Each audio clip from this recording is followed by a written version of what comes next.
आदरणीय दर्शकबिन, रेडियो सानवी के प्रस्तुति कार्यक्रम आमने सामने लेके आज हमने कालिका माई गाँव पालिका में पुगल बानी सन और यहाँ युवा लोग के कुछ शिकायत रहल बाटे। जैसे कालिका माई गाँव पालिका के 80 और 81 के नीति तथा कार्यक्रम में युवा लोग पालिका के भीतर गई रहनी तो में से ज़बरदस्ती निकलवावल गई। वैसे ही यहाँ के समसामयिक विषय पे पानी पड़ला के बाद में लफड़ा भी दिखे कि मिलेला कानूनी पालिका अंतर्गत में एबरा बरखा पर रखी तुरंत झगड़ा हो जाए। 10 मिनट बरखा अगर बढ़िया से रह गई आधा घंटा के भीतर में लोग एम्बुलेंस के अस्पतालों में रहे। ऐसा भी हमनी के अवस्था यहाँ का सुननी ऐसा यहाँ के युवा समाज लोग कालिका माई युवा क्लब के माने युवा लोग बतैनी है और इस समसामयिक विषय के लेकर के हमने यहाँ लोग बतैनी बुलैनी है लोग और ये विषय में रह करके हमने विशेष जानकारी लेम सन। यहाँ के बहुत ऐसा समस्या रहल बाटे युवा लोग के बात हमने सुननी सन तो बहुत ज़्यादा समस्या बतैनी है लोग। सबसे पहले अपने अपन परिचय बताई था। हमार नाम विशाल कुमार कुशवाहा परी, घर कालिका माई गाँव पालिका वार्ड नंबर 4 नेवी संघ के सचिव बानी हम। अब जैसे यहाँ का समस्या का रहल बाटे वालों हमने के बुलावे के कारण का रहल हमने के समस्या ये बा कि हमने स्कूल में विद्यार्थी लोग के जौन समस्या बा जाते सो अनुगमन करे ओकरा बाद में अनुगमन करे देते तो सर लोग मैंने अभी प्रवेश नहीं लोग कर देते कहते लोग अनुगमन अभी ना हो कह के ओकरा बाद में रिक्वेस्ट करे के बाद अनुगमन कर देते इन लोग। ओकरा बाद में को सर रहता इन लोग तो विद्यार्थी रहता सर ना। ओकरा बाद में सर जब पूछल तो सर काहे नहीं किया तो विदा में बानी लोग तो फर ये पूछम सन सर लोग से कि कितना विदा मिलेला मैंने सर लोग के को छुट्टी मिलेला कह के हम रिक्वेस्ट करें। ओकरा बाद में कि हमने फुकैसा मावी में गनी सन अनुगमन करे। ओकरा बाद में सर लोग उपस्थित बहुत कम रहे, 2 सर लोग नहीं रहने लोग। ओकरा बाद में वहाँ से समस्या हमने लेनी सन। ओकरा बाद में दिव्या कन्या मावी महीनी सन। ओकरा बाद दिव्या कन्या मावी महीनी सन तो वहाँ समस्या लेनी सन तो एगो सर वही में रहनी भीतरी उ सर क्लास में से निकलत ना रहनी काहे से तो सर जब तक क्लास में से ना निकले तो विद्यार्थी के समस्या हमने ना बुझे सकम सन। काहे से तो सर कहे करते सर के वहाँ जब तक लड़ विद्यार्थी कहे तो फर्क इथी में रही सर कि सर डर तलाश कह के मैंने ओकनी के मैंने सिखैले रहनी कि हम जे कहें वही करे के बा तो सर ना निकलत रहनी जोर जबरदस्ती तंगा उहाँ भइल। सर कहत रहनी कि बिना अपने अनुमति के कहाइल बनी लगन कि ना अनुमति बिना ना आवे के मिली। हमने ओकरा पहले भी गाँव पालिका में विज्ञप्ति जारी भी कैले रहनी सर कि विज्ञप्ति जारी कैले रहनी सर कि शिक्षा में कमी कमजोरी बा एकरा को सुधारे खातिर हमने विज्ञप्ति जारी कर रही सर। हफ्ता दिन हो गए, हफ्ता दिन का टाइम मिले रहे गाँव पालिका में से। हफ्ता दिन के बाद हमने के विज्ञप्ति के ना आइल जवाब कोनो। ओकरा बाद में हमने अचानक मैं यानी कि हमने गई सर मैंने गाँव पालिका में विज्ञप्ति की जैथी ले खतरा तो ओकरा बाद में गाँव सभा होते रहे बिना सूचना अनुसार गाँव सभा होते रहे। गाँव सभा में हमने गई सर। ओकरा बाद में अपन बात प्रस्ताव मैंने व्यवहारिक रूप में प्रस्ताव रखनी सर। ओकर बाद में प्रस्ताव रखला के बाद में मेयर साहब वहाँ अधिकृत साहब सबके मैंने जनप्रतिनिधि बैठल रहे। जनप्रतिनिधि बैठला के बाद में अपन प्रस्ताव रखला के बाद में वहाँ के जनप्रतिनिधि लोग खुद कहता कि यहाँ तोहर आवे के अभी इथी नहीं के जा 15 दिन के बाद है। ओकरा बाद में जनप्रतिनिधि लोग विभिन्न किस्म का बात कहे कि हमने ज़्यादा काम कैले बानी सर ओकर चलो फीता ना पता नहीं फीता गिरावत नहीं सर ओकर तू हिसाब कर कि तू जे कहब वही मेयर चलिए न हो सकता कह के ये अपन मैंने धारणा कह के धाक धमकी दे के वहाँ से पुलिस प्रशासन से हमने के मन वहाँ से निकलवा दें लोग। शिक्षा के अवस्था एकदम कमजोर रहल बाटे। शिक्षा के अवस्था बहुत कमजोर बा लेकिन क्षेत्र भी मंत्री जी के पड़ला सिंहासन शाह कलवार जी के मंत्री पड़ला। आदरणीय जनता सिंहासन शाह कलवार जी के ही क्षेत्र पड़ला। वहाँ के ये क्षेत्र से निर्वाचित भइल बानी मंत्री अभी भइल बानी मध्य प्रदेश के और वहाँ के दूसरका कार्यकाल भी है। पहलका कार्यकाल में प्रदेश सांसद एबरा दूसरका कार्यकाल में मंत्री। और यहाँ कालिका माई गाँव पालिका में परसा जिला में देखल है तो मूल्यांकन कैल है तो परसा जिला में सबसे कम उम्र के पालिका अध्यक्ष ये कालिका माई गाँव पालिका में जीतल बानी। और कहला जे एगो युवा के पीड़ा एगो युवा बुझे नहीं लेकिन यहाँ के युवा के पीड़ा बुझे में अनियमितता हो जात बाटे कि कहीं गड़बड़ा जाता नहीं और युवा लोग सब हमने जाने के चाहम सन और समस्या का रहल बाटे। अपन परिचय दिया। जी नमस्कार, हमार नाम आकाश सुरेशपरी, हम कालिका माई युवा समाज के अध्यक्ष बानी। रउआ पालिका में कादून ढुक के कादून भाड़ भइलो मचावे गई रही वैसे बोलन गए वहाँ से निकालल गए। जी एकदम ना वैसा का हम निकल गए रिकॉर्ड विभाग और पत्रकार जी लोग बानी अगर वहाँ लोग भी रिकॉर्ड कैले हम तो सबूत दिखा सकते पत्रकार लोग तो रिकॉर्ड करे जेबे करलन पालिका में तो होई तो वहाँ लोग लगन सबूत होई नु हमनी कामना हिसाब से प्रस्तुत आइल बानी सन। हमनी के मेन उद्देश्य का रहे 1 हफ्ता हो गए हमनी के विज्ञप्ति निकला कोनो जवाब ना आयल आखिर काहे कहिया होई हमनी के मांग का रहे शिक्षा र स्वास्थ्य अवस्था दिन प्रतिदिन खस्दै गइरहेको छ यो समस्या समाधान गर्न र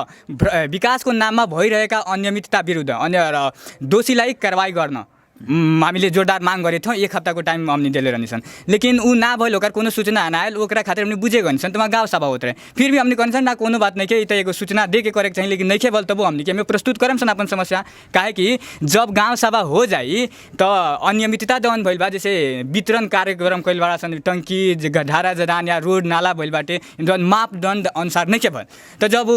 गाँव सभा हो जाए यानी कि ठेकेदार के बजट पास हो जाए, तो हमने ठेकेदार के कार्रवाई कैसे करम सन? उससे हमनी के समय पर ही 1 हफ्ता पहले ही कहल रहनी, लेकिन अब तो हम जाके विज्ञप्ति सरासरी पढ़ के हम प्रस्तुत कैनी। ओकरा बाद में हमनी के प्रश्न रखनी सन, विज्ञप्ति हमनी श्रीमान प्रशासकीय अधिकृत जीव के नाम हमनी बुधार्थ करके लिखले रहनी सन कि 1 हफ्ता हो गल, आखिर कामना कारण से हमनी के अभी तक जवाब ना आयल, दोषी के कार्रवाई कब होगी आए। और शिक्षा के अवस्था दिन प्रतिदिन बिगड़ल जाता थे। अपने लोग गाँव सभा में जौन योजना बनेले में शिक्षा स्वास्थ्य के हर एक साल राखल जाला, लेकिन कहीं ना कहीं कार्यान्वयन होके करे में हमनी के पछाड़ी हट जाता नहीं सन। हो सकता हमनी के भी कमी हुई, विद्यार्थी के भी हुई, जनप्रतिनिधि के भी होगी है, लेकिन उ प्रस्तुत कैला के बाद में अभी मेयर साहब जवाब नहीं के बारे तले दोसर आदमी हमनी के सब प्रतिनिधि लोग भी हमनी के संगे दुर्व्यवहार कैले बानी, ऐसा हमनी नहीं किसन कहत। एगो वहाँ के जो वार्ड अध्यक्ष बानी संजय जी, वहाँ के भी पहले बढ़िया तरीका से पेश वहाँ के कहनी मेयर साहब कह ना दी 15 दिन बाद आवे के हमनी देम सन कह के ठीक रहे वहाँ तकले। तो हमनी में के टीम में कहला कि जे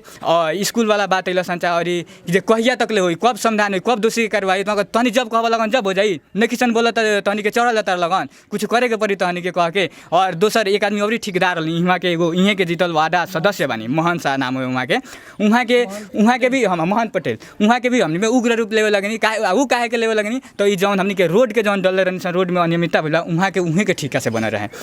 तीसर के वहाँ कौरी सदस्य रही जौन कहते तहनी के हिसाब से पालिका ना चली, मेयर साहब जाति चाहिए जाति होई वहाँ तहनी जेतर कहबे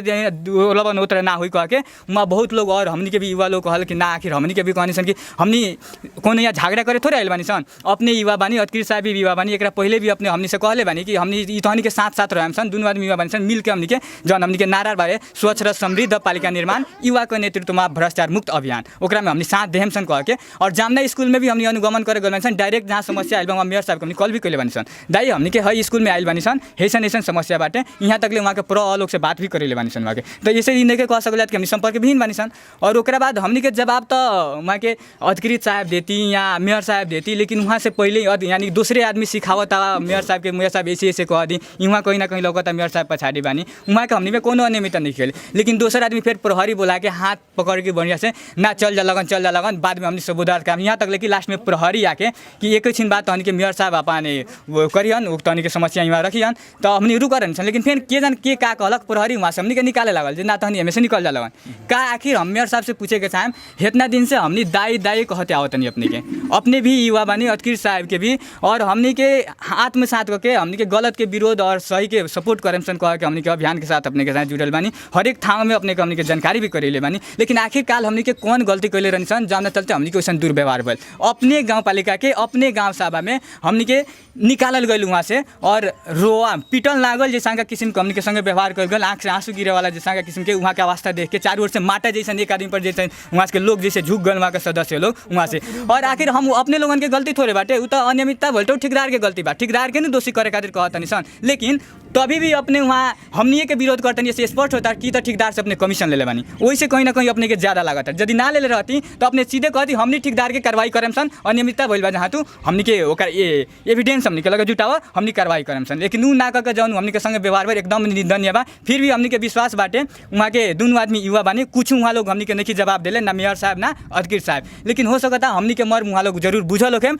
और दाई और भाई के जौन हमनी के बीच में रिलेशन बाटे हमनी सही काम खातिर रहल तनी सन। तो आए वाला दिन में भी हो सकता कालू ना कहीं, लेकिन बिहान पोर्सन में बहुत जल्दी हमनी के संगे बैठ के वार्ता में बैठ के, और जौन भी हमनी के संगे अभद्र व्यवहार भइल बा जावना के साथ साथे भ्रष्टाचारी के भी वहाँ के तह लगाएम और दोषी के कार्रवाई करेम हमनी के। रेडियो सानवी मेयर साहब ही राउर देखत बने, रेडियो सानवी के माध्यम से मेयर साहब के राउर गाँव पालिका अध्यक्ष जी के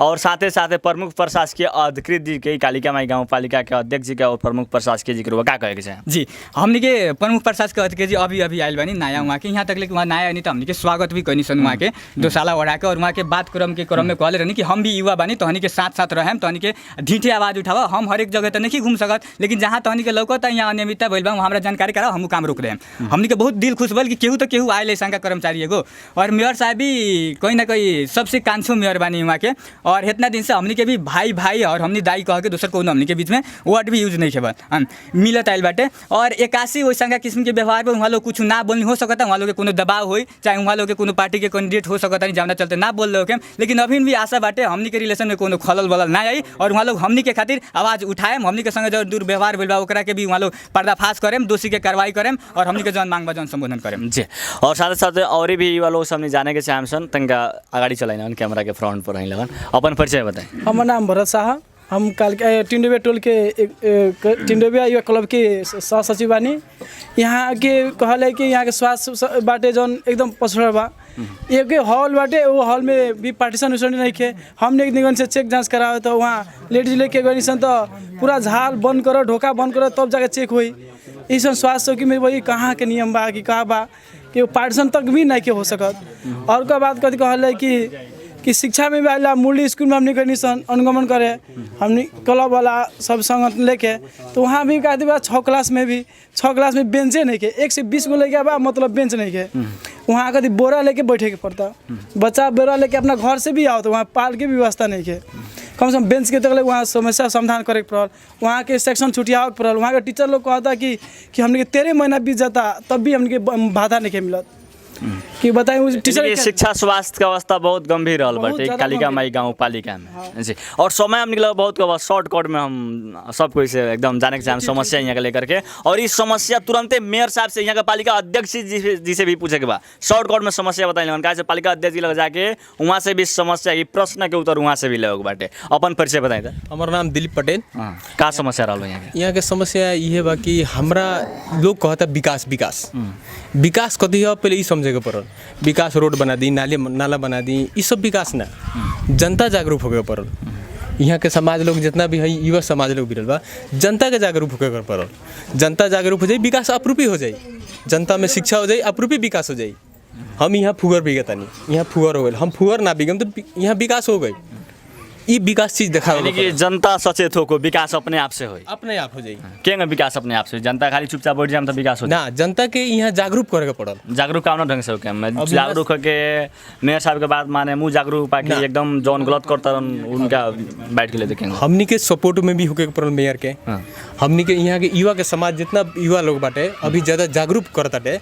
इस समाज से हमारा आग्रह बाटे कि जनता के ज़्यादा जागरूक होके पड़ल कि विकास कथी हो इस चीज़ के धारणा मन में होके पड़ल हेल्प करे पड़ल युवा के हमनी के सपोर्ट करे के पड़ल जी। अब छोट हम जानकारी लेवे चाहें और अपन परिचय बताएं था। हमार नाम बुलेट तिवारी बाटे हम कालिका माई युवा समाज के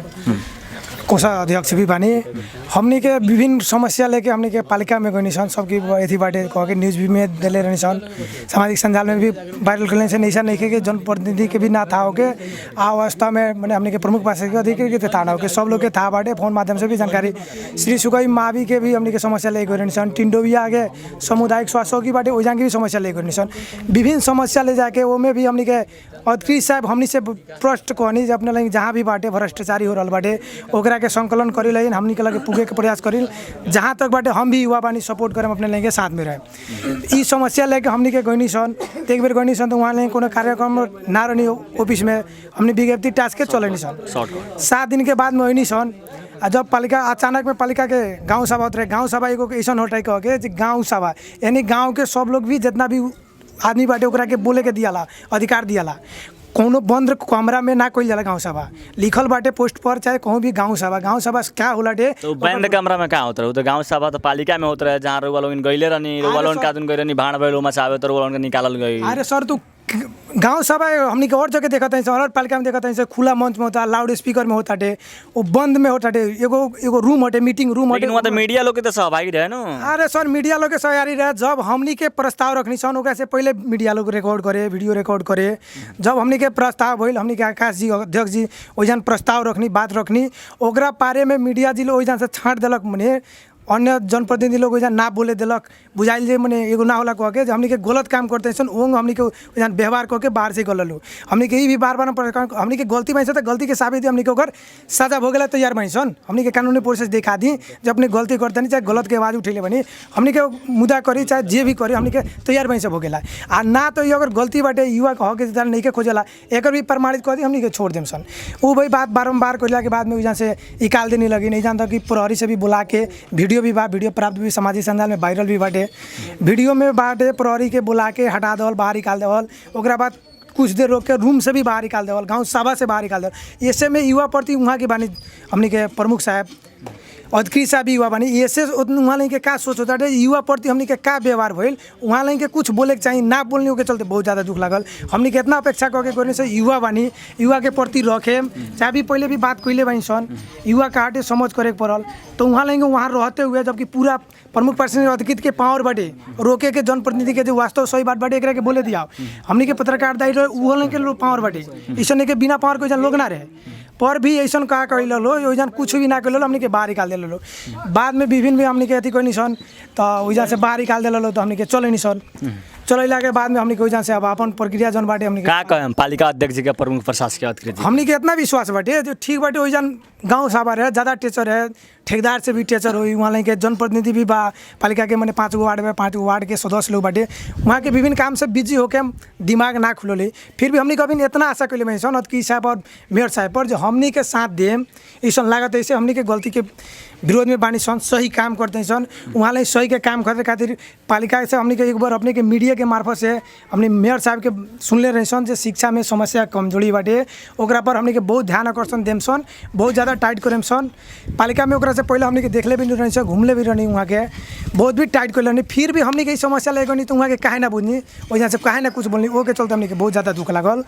ओ के चलते अपने लेंगे बुलाव के प्रस्ताव ये बोल हमने के संबंधित निकाय तक पूरा जानकारी हो क्या समस्या बाटे। अभी नहीं क्लब के युवा क्लब के लोग भी और यहाँ के युवा लोग भी अभी भी पालिका अध्यक्ष जी पर और प्रमुख प्रशासकीय अधिकृत जी पर निर्भर बानी लोग जे ओ दिन कहीं भीड़ भड़ाका में शायद दिमाग से माने उतर गए लोग हम, लेकिन अभी भी हमने के आशा ना पूरा विश्वास बाटे जो हमने के वहाँ के बुला के समन्वय करें और अच्छा से चलाएम कह के अभी भी यहाँ लोग विश्वास रख ले बानी। अब अपन परिचय बा। हमार नाम कृष्णा पटेल परी, हम ई टिंडोबिया युवा क्लब के अध्यक्ष बानी। हम ना वशिष्ठ जी से मेयर साहब से ये आग्रह करे के चाहेम कि हमनी के वहाँ के कहनी कि शिक्षा स्वास्थ्य हमनी के पहले प्राथमिकता दियाई। वास्तव में हमनियों के विश्वास पूर्ण रूप से रहे कि हम वास्तव में युवा बानी नया भखर के युवा में लड़ल बानी जीतल बानी पूर्ण रूप से कुछ ना कुछ विकास करें। ओकरा संबंध में हमनी के देखनी सन कि शिक्षा में वहाँ कहनी कि पूर्ण रूप से दियाई प्राथमिकता हमनी के शिक्षा में देखतानी सन कि पूर्ण हमनी के रूप से अनुगमन करनी सन, हमनी के आँख से देखनी सन, विभिन्न किस्म के गुनासो भी देखनी सन। ओकरा बाद में हमनी के एगो मूल्य स्कूल में गनी सन, वहाँ मेयर साहब कहनी कि शिक्षा के पहलो प्राथमिकता दियाई कह के वहाँ के बहुत मने बढ़ाव देनी। ओकरा बाद में हमनी के वास्तव में देखनी सन 6 क्लास के बच्चा सब एगो बिना टेबुल बेंच के बिना व्यवस्थित ठाव में पढ़ल लिखत रहल सन, वास्तव में हमनी के बहुत खराब लागल। प्लस ये कहे के चाहे स्वास्थ्य संबंधी में एगो हमनी के टिंडोबिया गांव में सामुदायिक स्वास्थ्य चौकी रहल बाटे उ पूर्ण रूप से देखतानी सन, अपने भी जाके देख सकतानी। एगो स्कूल के भवन में 5-6 बरस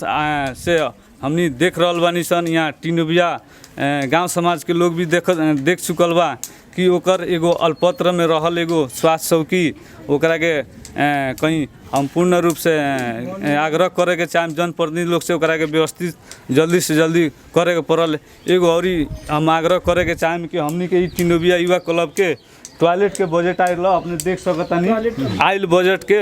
यहाँ जनप्रतिनिधि लोग आयल बजट के हमनी के अति आवश्यक यहाँ टॉयलेट रहल बा। कोनो भी कार्यक्रम खातिर हमनी के अति आवश्यक पड़ता टॉयलेट के, विभिन्न किस्म के हमनी के समस्या होता। एगो अपने दिशा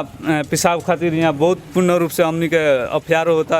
जनप्रतिनिधि से ये कहे के चाहें कि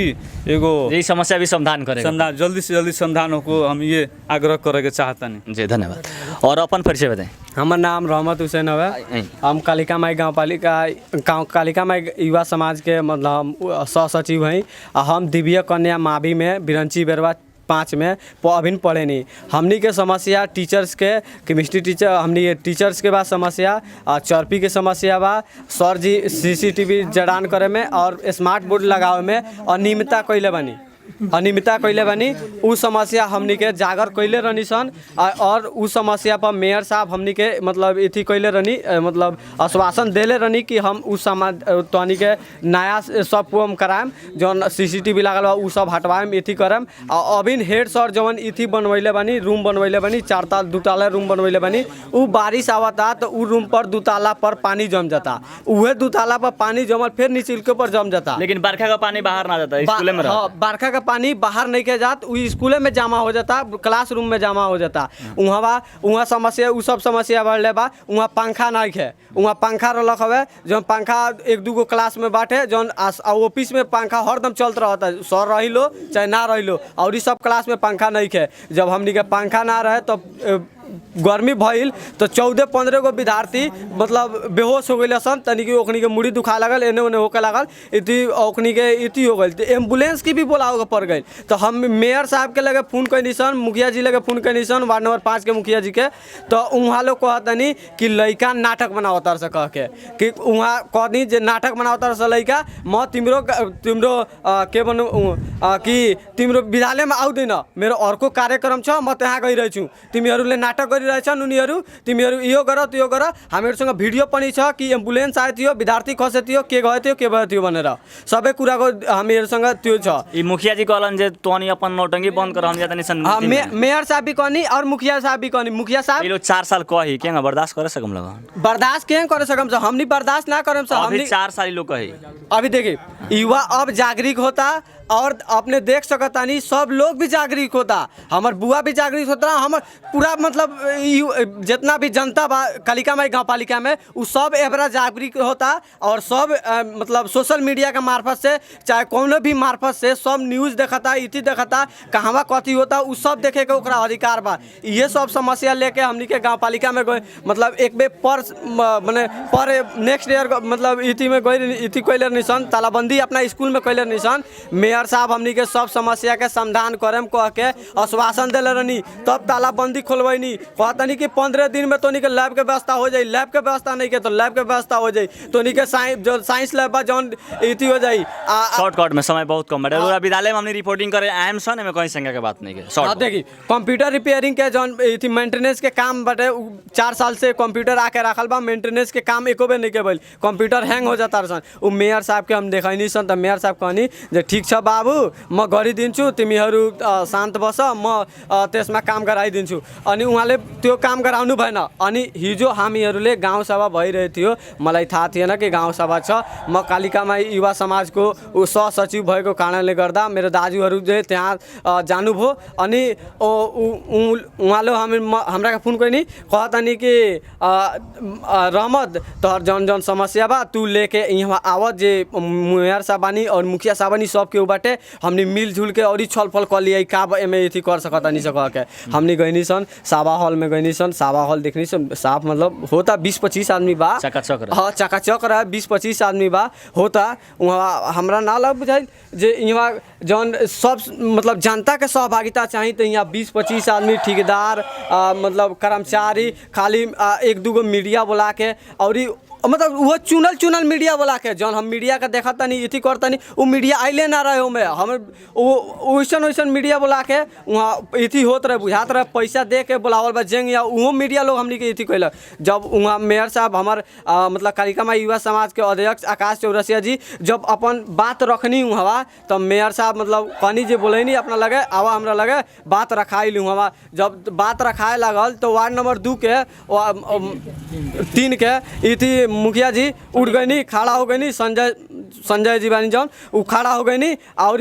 लगनी हमनी के मतलब धमकियावे हैंग करे होंग करे तहनी के हिसाब से चली हैंग करे बात के टुंग अपने का अध्यक्ष जी बता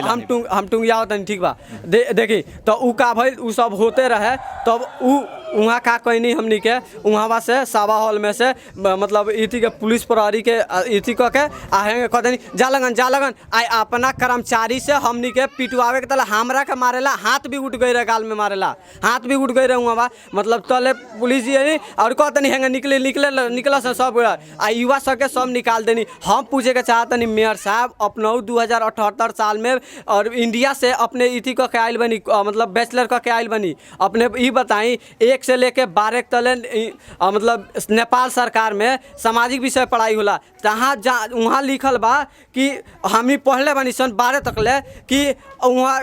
कुनै पनि कार्यमा युवाहरूको सहभागिता हुनु नै पर्छ